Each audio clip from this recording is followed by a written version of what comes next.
friends, இன்னைக்கு நான் பார்க்க போறேன்னா இன்னைக்கு வந்து நம்ம மெரிகன் குக்கீஸ் தான் எப்படி செய்யறதுன்னு பார்க்க போறோம். இது வந்து ரொம்ப கம்மியான இன்கிரிடியன்ட்ஸ் வச்சு ரொம்ப ஈஸியா ரொம்ப வீட்லயே சிம்பிளா செஞ்சிடலாம். இது வந்து நம்ம மேக் பண்ற டைம் வந்து ரொம்ப கம்மியான டைம் தான். இதுக்கு வந்து நமக்கு தேவையான பேசிக் இன்கிரிடியன்ட்ஸ் இருந்தா போதும். எக் ஒயிட், நெக்ஸ்ட் வந்து சுகர், லெமன் ஜூஸ், நெக்ஸ்ட் வந்து சால்ட், ஒரு பிஞ்ச் சால்ட், இவ்வளவுதான். அந்த 4 இன்கிரிடியன்ட்ஸ் இருந்தா போதும். ரொம்ப சிம்பிளா ஈஸியா வீட்லயே செஞ்சிடலாம். ஆனா இதுக்கு வந்து மெயினா நம்மளுக்கு வந்து ஹேண்ட் பீட்டர் தேவைப்படும், எலக்ட்ரிக் ஹேண்ட் பீட்டர். நம்ம அந்த பலூன் விஸ்க் இருக்குல்ல, அதை வச்சு கூட செய்யலாம். ஆனா அதை வச்சு செய்யறது வந்து கொஞ்சம் ரொம்ப கஷ்டமான வேலை. ஏன்னா வந்து நல்லா ஸ்டிஃப் பீட் ஆகணும் எக் ஒயிட். ஸோ அதனால வந்து நம்ம கையில பண்ணும்போது நம்மளுக்கு கை வந்து ஹெவியா பெயின் வந்துடும். ஸோ அதனால நமக்கு ஹேண்ட் பீட்டர் இருந்தால் தான் நல்லா பர்ஃபெக்டான மெரிகன் குக்கீஸ் செய்யலாம். ஆனால் வந்து ஹேண்ட் பீட்டர் இருந்துச்சுன்னா ரொம்ப ஈஸியாக செஞ்சிடலாம். வாங்க எப்படி செய்யறதுன்னு வீடியோக்குள்ள போய் பார்க்கலாம். சுகரை வந்து நம்ம மிக்ஸி ஜார்ல போட்டு நல்லா ஃபைன் பவுடரா பண்ணி எடுத்துக்கலாம். ஃபர்ஸ்ட் வந்து நீங்க இந்த ஸ்டெப் செஞ்சுக்கோங்க. சுகரை வந்து பவுடர் பண்ணி எடுத்துக்கலாம். சர்க்கரை வந்து கப் மெஷர்மெண்ட்டில் வந்து 3/4 கப்பு. இதே வந்து வெயிட் மெஷர்மெண்ட்டில் வந்து 150 கிராம் எடுத்துக்கோங்க. ஏன்னா வந்து 1 கிராம் 2 கிராம்லாம் நம்மளுக்கு பிரச்சனை இல்லை. கரெக்டாக வெயிட் போட்டிங்கன்னா உங்களுக்கு 150 கிராம் வரணும். அதுக்கப்புறம் வந்து கப் மெஷர்மெண்ட் வந்து 3/4 கப்பு. இதை வந்து ஒரு மிக்ஸி ஜாரில் மாற்றி நல்லா ஃபைன் பவுடராக அரைச்சிக்கோங்க. 1-2 அரைச்சாலும் பரவாயில்ல, நல்லா ஃபைன் பவுடராக அரைச்சிக்கிட்டாலும் பரவாயில்ல.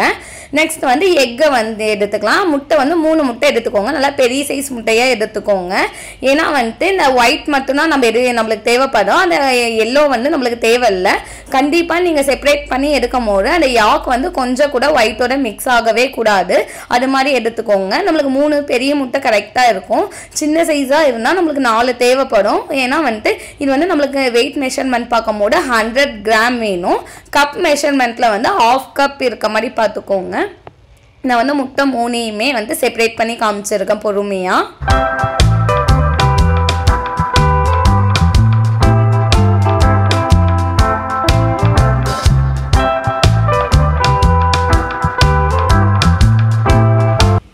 பாருங்க, நான் கப் மெஷர்மெண்ட்டில் மெஷர் பண்ணி காமிக்கிறேன். அந்த வெயிட் மெஷர்மெண்ட்டும் காமிக்கிறேன். கப்பில் வந்துட்டு நம்ம மெஷர் பண்ணும் போது நம்மளுக்கு வந்து 1/2 கப் வருது. கப்போட இது எடுத்துட்டு நெக்ஸ்ட் வந்து வெயிட் போடும் போது 103 கிராம் வருது. நம்மளுக்கு 100 கிராம்ல 105 கிராம்குள்ளே எவ்வளோ வேணால் இருக்கலாம். கரெக்டாக அந்த கிராம் எடுத்துக்கோங்க. நெக்ஸ்ட் வந்து இதை நம்ம ஒரு மிக்சிங் பவுலில் மாற்றிக்கலாம். ஃபர்ஸ்ட் வந்து எக் ஒயிட் ஆட் பண்ணிக்கோங்க. கண்டிப்பாக அந்த எல்லாம் மிக்ஸ் ஆகவே கூடாது. எல்லாம் மிக்ஸ் ஆனிச்சுன்னா நம்மளுக்கு நல்ல ஸ்டிஃப் பீட் கிடைக்காது. இல்லை வந்து ஒரு 10 சொட்டு போல் எலுமிச்சைப்பழ சாறு எடுத்துக்கோங்க. அப்புறம் 1 பிஞ்ச் சால்ட். இது வந்து ரொம்ப கம்மியான இன்க்ரீடியன்ஸை வச்சு ரொம்ப ஈஸியாக செஞ்சிடலாம். வீடியோ ஸ்கிப் பண்ணாமல் பாருங்கள். ஃபஸ்ட்டு வந்து நம்ம ஃபஸ்ட்டு ஸ்பீடில் போட்டு அந்த எக்கு வந்து நல்லா நுரைச்சி பொங்கி வர வரைக்கும் பீட் பண்ணிக்கலாம். அதுக்கப்புறம் நம்ம பவுடர் பண்ணி வச்சுருக்கோம்ல, அந்த சர்க்கரையை வந்து கொஞ்சம் கொஞ்சமாக ஆட் பண்ணிக்கோங்க. ஃபர்ஸ்டே வந்து நம்ம நிறைய சர்க்கரை ஆட் பண்ணிட்டோமா வச்சுக்கோங்களேன். ஃபுல்லாக ஆட் பண்ணி தான் அது எல்லாமே பறக்க ஆரம்பிச்சிடும். ஏன்னா நம்ம பவுடர் பண்ணி தானே ஆட் பண்ணுறோம். அதனால கொஞ்சம் கொஞ்சமாக பீட் பண்ணிக்கிட்டு ஆட் பண்ணிக்கோங்க. நம்ம சுகர் வந்து ஆட் பண்ணும் போது ஃபஸ்ட்டு ஸ்பீடில் வச்சு ஆட் பண்ணிக்கோங்க.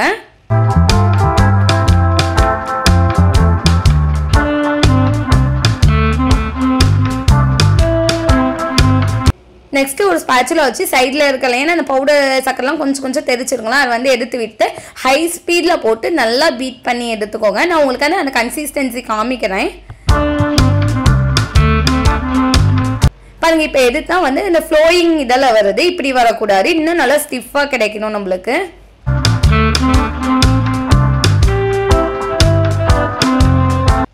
இப்போ பாருங்கள், நான் எடுத்து காமிக்கிறேன் கொஞ்சம் நேரத்துக்கு அப்புறம். இது வந்து எடுத்தோடனே அப்படியே வளையுது.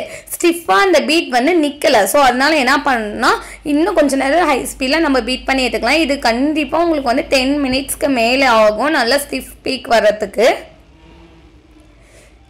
பாருங்கள், இப்போ நல்லா பீட் பண்ணதுக்கு அப்புறம் எடுத்துக்கோமே நம்ம எடுத்தோடனே அந்த பீக் வந்து அப்படியே நிற்கிது. அது வளைஞ்சு கீழே விழலை. இந்த அளவு நல்லா பீட் பண்ணி எடுத்துக்கோங்க. உங்களுக்கு பார்த்தாலே தெரியும். பாருங்கள், ஹேண்ட் பீட்டர்லேயும் அது அப்படியே ஸ்டிஃபாக நிற்கிது. கீழே பவுல்லையும் அது ஸ்டிஃபாக அப்படியே நிற்கிது, வளையலை. இது மாதிரி எடுத்துக்கோங்க. நான் வந்து கையில் எடுத்து காமிக்கிறேன். 2 ஃபிங்கர்ஸ் நடுவில் காமிக்கிறேன். பாருங்கள் எவ்வளோ நல்ல ஸ்டிஃப் பீக்காக இருக்குன்னு. கண்டிப்பாக இது வந்து உங்களுக்கு 10 மினிட்ஸ் ஆகும். நல்லா பொறுமையாக பீட் பண்ணி எடுத்துக்கோங்க. இதை வந்து நீங்கள் கலர் சேர்த்தாமே பண்ணலாம். இப்போ வந்து நான் 2 பவுலில் தனித்தனியாக எடுத்து வச்சுருக்கேன். நான் வந்து 2 கலர் ஆட் பண்ணிக்க போகிறேன். உங்களுக்கு ஃபுட் கலர் வேணான்னா நார்மலாக ஒயிட் கலர்லேயே கூட செய்யலாம். இது வந்து ஆப்ஷனல் தான் கலரு, ஏன்னா கலராக செஞ்சால் பார்க்க கொஞ்சம் கலர்ஃபுல்லாக நல்லா இருக்கும்ல, அதுக்காக நான் ஸ்கை ப்ளூ கலரும் பர்பிள் கலரும் தான் எடுத்திருக்கேன். இப்போ வந்து இதை நம்ம ஓவனை வந்து 90 டிகிரி செல்சியஸில் 10 மினிட்ஸ் வந்து ப்ரீ ஹீட் பண்ணிடலாம். நம்ம வந்து பேட்டர் ரெடி பண்ணதுக்கப்புறம் உள்ளே வச்சு 1 ஹவர் கண்டிப்பாக நம்ம பேக் பண்ணி எடுத்துக்கணும். அதே மாதிரி 1 ஹவர் பேக் ஆனதுக்கப்புறம் உடனே வந்துட்டு நம்ம எடுத்துடக்கூட, டைமிங் முடிஞ்சோடனே ஓவன் ஆஃப் ஆனதுக்கப்புறம் அப்படியே விட்டுருங்க. உள்ளேயே நல்லா கூல் டவுன் ஆனதுக்கப்புறம் வெளியே எடுத்துக்கலாம். நான் வந்து கலர் மிக்ஸ் பண்ணதுக்கப்புறம் ஒரு 2 பைப்பிங் பேக்கில் 2 நாசில் எடுத்துருக்கேன். கொஞ்சம் டிசைனாக இருக்கிறதுக்காக நாசில் யூஸ் பண்ணியிருக்கேன். இது ஒவ்வொன்றுக்கும் ஒவ்வொரு நாசில். அதை வந்து ஒரு பட்டர் பேப்பர் வச்சு நம்ம வந்து ஓவனில் அழகாக பைப்பிங் பேக்கில் போட்டு டிசைன் பண்ணிவிட்டு நம்ம ஓவனில் வச்சு பேக் பண்ணி எடுத்துக்கலாம். அதே மாதிரி தான் குக்கர்லேயும் வந்து குக்கரில் நம்ம எப்படி கேக் பேக் பண்ணுவோம் அதே மாதிரி தான் வந்து ஒரு 10 மினிட்ஸ் வந்து ப்ரீ ஹீட் பண்ணிவிட்டு குக்கரை, அதுக்கப்புறம் ஒரு 45 மினிட்ஸ் பேக் பண்ண வச்சுட்டு அதுக்கப்புறம் அப்படியே குக்கர்லேயே வச்சுருங்க. அதுக்கப்புறம் நம்ம எடுத்தோமா சூப்பரான மெரிகன் குக்கீஸ் நம்மளுக்கு ரெடி ஆயிடுச்சு. கண்டிப்பாக இந்த ரெசிபியை வந்து நீங்கள் வீட்டில் ட்ரை பண்ணி பாருங்கள்.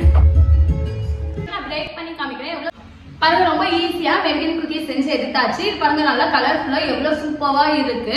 இது வந்து நான் உங்களுக்கு வந்து பிரேக் பண்ணி காமிக்கிறேன் எப்படி இருக்குன்னு பாருங்க. சவுண்ட் பாருங்க எப்படி இருக்கு. இது வந்து மெயினா இதுல வந்து ஒரு மெயின் விஷயம் என்னன்னா, இதை வந்து நம்ம அதிகமா இந்த மாதிரி ஓப்பனா வைக்க கூடாது. நம்ம வேணுங்கிறத எடுத்து சாப்பிட்டதுக்கு அப்புறம் இதை வந்து ஒரு ஏர் டைட்டான பாக்ஸ்ல வந்து போட்டு க்ளோஸ் பண்ணி வச்சுக்கணும். ரொம்ப நேரம் இதே மாதிரி வெளியே வச்சிருந்தோமா வச்சுக்கோங்களேன், ஒன்னோட ஒண்ணு ஒட்டிக்கும், அப்படியே பிசு பிசுன்னு ஆயிரும். இந்த பஞ்சு மிட்டாய் இருக்கும்ல, சோ அது மாதிரி ஆயிரும். சோ அதனால வந்து கண்டிப்பா ஏர் டைட்டான பாக்ஸ்ல போட்டு ஸ்டோர் பண்ணி வச்சுக்கோங்க.